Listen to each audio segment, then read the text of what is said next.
Question number 1 on the Maryland ballot asks you to decide if the Maryland General Assembly should have the power to increase or decrease or completely change the types of money that are sent and who gets to decide where that money goes.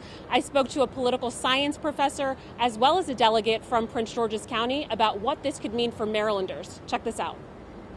Right now, the only way to get proposed spending in the governor's budget is for the governor to do it. And so everybody has to lobby the governor. That's just one person. Roy Myers is a professor of political science and an affiliate professor of public policy at the University of Maryland, Baltimore County.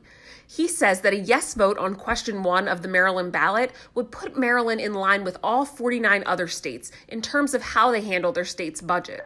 Maryland is the only state where the governor has this power. If we were to shift towards the method used by the 49 other states, we would join the other states that have AAA bond ratings just like we do.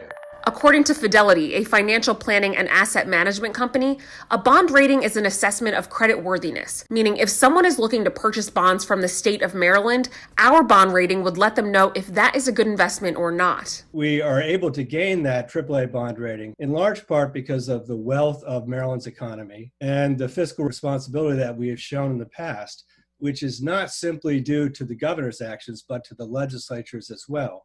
But according to Myers, and as illustrated by the state's AAA bond rating, Maryland is fiscally responsible now. Which begs the question, if we're doing well financially, then why should constituents vote to change how the state budget is being handled? According to Nick Charles, Maryland state delegate for District 25 in Prince George's County, a yes vote on question 1 would allow legislators to more efficiently and effectively respond to the needs of their constituents. And with one of the more critical things that we're dealing with right now with rental assistance, this will allow for us to look at those issues and find money where there are shortfalls and put the money towards rental assistance versus putting that money in other areas that we don't necessarily need to spend the money right now.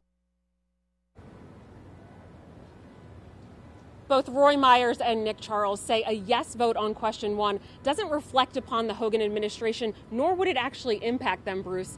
If passed, question 1 would not go into effect until fiscal year 2022, when the new governor comes in.